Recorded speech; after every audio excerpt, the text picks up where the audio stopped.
Inilah Injil Yesus Kristus menurut Santo Yohanes.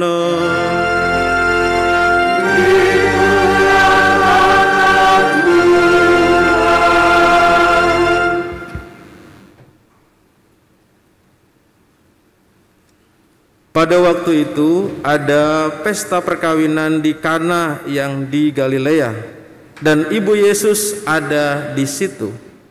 Yesus dan murid-muridnya diundang juga ke perkawinan itu. Ketika mereka kekurangan anggur, ibu Yesus berkata kepadanya, "Mereka kehabisan anggur." Kata Yesus kepada ibunya, "Mau apakah engkau dari aku, ibu? Saatku belum tiba." Tetapi ibu Yesus berkata kepada pelayan-pelayan, "Apa yang ia katakan kepadamu, lakukanlah itu." Di situ ada 6 tempayan yang disediakan untuk pembasuhan menurut adat orang Yahudi. Masing-masing isinya 80 atau 120 liter. Yesus berkata kepada pelayan-pelayan itu, "Isilah tempayan-tempayan itu penuh dengan air." Mereka pun mengisinya sampai penuh. Sesudah itu kata Yesus kepada mereka, "Sekarang cedoklah dan bawalah kepada pemimpin pesta." Lalu mereka pun membawanya. Setelah pemimpin pesta itu mencicipi air yang telah menjadi anggur itu, dan ia tidak tahu dari mana datangnya, tetapi pelayan-pelayan yang mencedok itu mengetahuinya. Ia memanggil mempelai laki-laki dan berkata kepadanya, "Setiap orang yang menghidangkan anggur yang baik dulu, dan sesudah orang puas minum barulah yang kurang baik. Tetapi engkau menyimpan anggur yang baik sampai sekarang." Hal itu dilakukan Yesus di Kana di Galilea sebagai yang pertama dari tanda-tandanya. Dengan itu Yesus telah menyatakan kemuliaannya, dan murid-muridnya percaya kepadanya. Berbahagialah orang yang mendengarkan sabda Tuhan dan tekun melaksanakannya. Sabdamu adalah jalan, kebenaran dan hidup kami.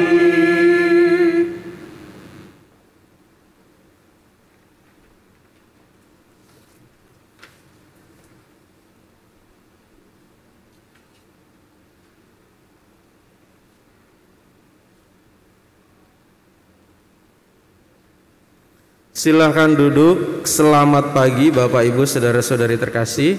Selamat pagi Romo. Waduh, sudah ada suara anak kecil. Selamat datang juga anak-anak ya dalam gereja lagi. Saudara-saudari, Bapak Ibu, anak-anak sekalian, hari-hari ini memang kita sudah mulai masuk dalam rutinitas. Ya, mungkin anak-anak sekolah sudah mulai ke sekolah lagi. Orang tua sudah mulai sibuk lagi mempersiapkan segala sesuatunya.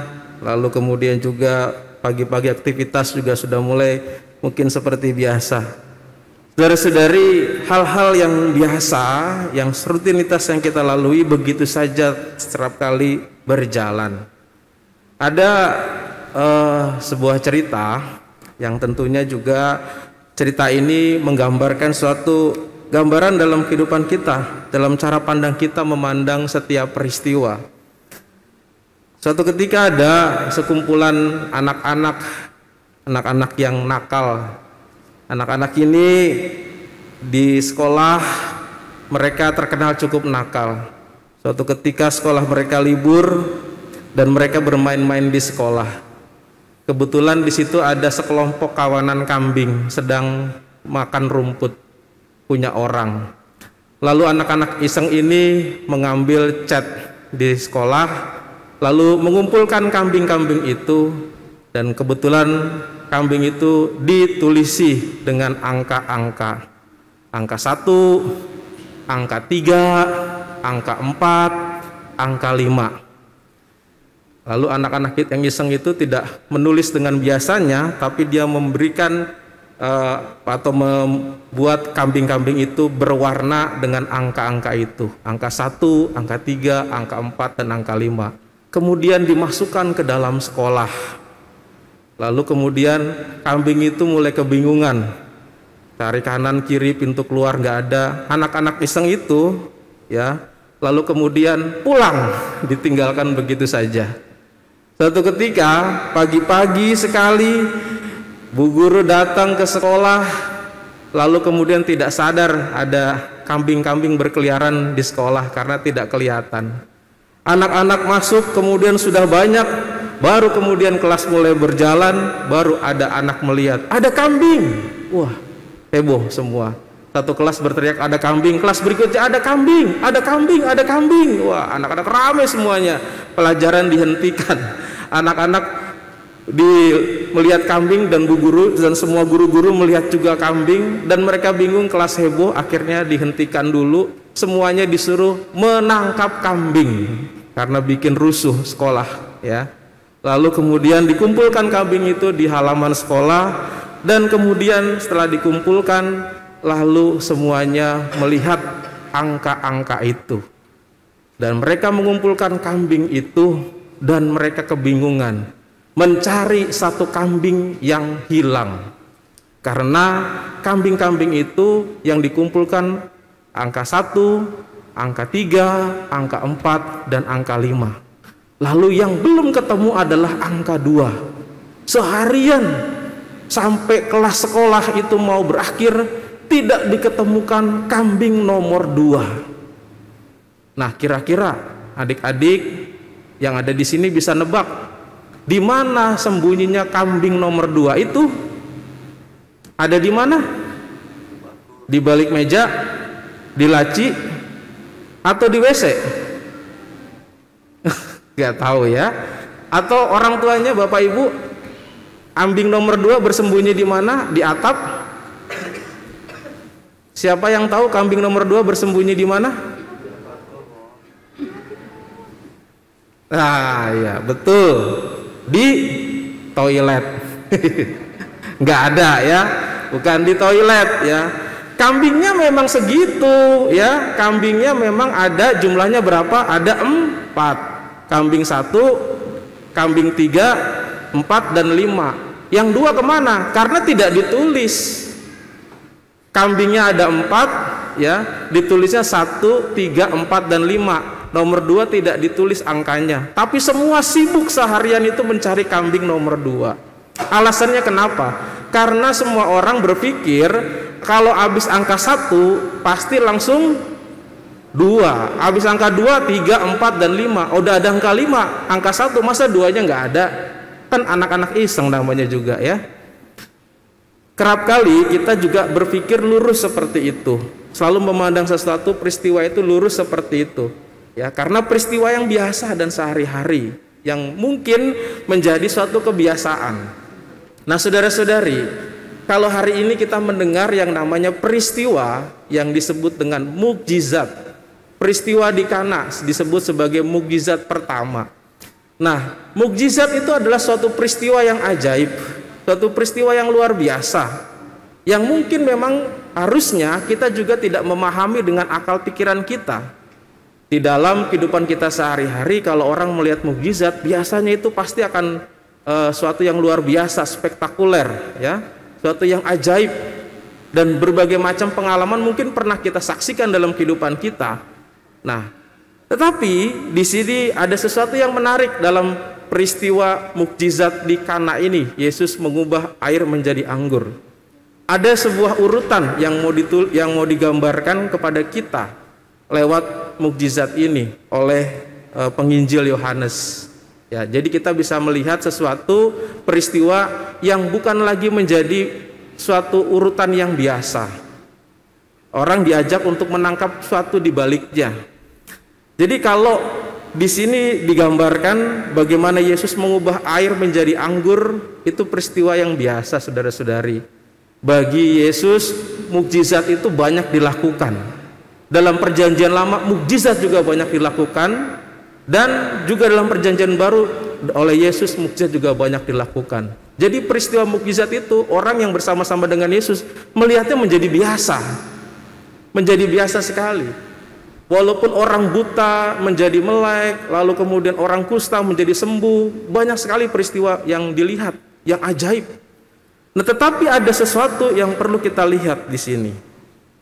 Pada bagian terakhir, hal itu dilakukan Yesus di Kana yang di Galilea sebagai yang pertama dari tanda-tandanya. Nah ini, jadi ada mukjizat, ada tanda. Lalu ketika ada tanda, dengan itu Yesus menyatakan kemuliaannya dan murid-muridnya percaya kepadanya. Ada peristiwa mukjizat, sebuah peristiwa, ada tanda, lalu ada percaya. Ada 3 kata ini yang perlu kita ingat. Ada sebuah peristiwa, ada mukjizat, ada peristiwa itu mukjizat, ada tanda, dan juga ada yang namanya percaya. Nah, mukjizat yang tidak dilihat sebagai tanda, orang gagal menangkap mukjizat itu. Jadi menurut para ahli, mukjizat adalah sesuatu yang bisa dilihat oleh semua orang, tetapi tanda sedikit orang yang bisa melihat, apalagi yang percaya. Nah, coba diperhatikan baik-baik. Semua orang bisa melihat peristiwa atau mukjizat, tetapi melihat tanda di baliknya sedikit sekali, apalagi sampai percaya. Itu kata ahli banyak yang menafsirkan ini. Jadi ketika Yesus membuat mukjizat seperti itu, sebuah peristiwa, orang sehari-hari melalui cara pandangnya, cara berpikirnya, lalu kemudian melihat apa yang terjadi itu, menganggap itu adalah hal yang biasa, yang sesuai dengan apa yang ada di benaknya, yang ada di pikirannya. Jadi seperti tadi angka 1, 2, 3, ya harusnya begitu, biasa saja. Yesus sebagai Allah, putra Allah, banyak melakukan itu. Dan kemudian air menjadi anggur, peristiwa yang luar biasa ditangkap oleh juga para pelayan itu. Nah, tetapi yang melihat sebagai tanda, yang sedikit orang melihat sebagai tanda adalah yaitu yang Yesus menyatakan kemuliaannya. Nah, ini tanda pertama, Yesus menyatakan kemuliaannya. Hanya sedikit. Siapa mereka? Yaitu para murid, sehingga mereka percaya. Jadi semua peristiwa, walaupun itu adalah sesuatu yang spektakuler, dianggap menjadi biasa. Karena apa? Karena orang tidak melihat tanda, sehingga orang tidak percaya. Nah, saudara-saudari terkasih, kenapa demikian? Karena orang hanya berpikir melalui keinginannya.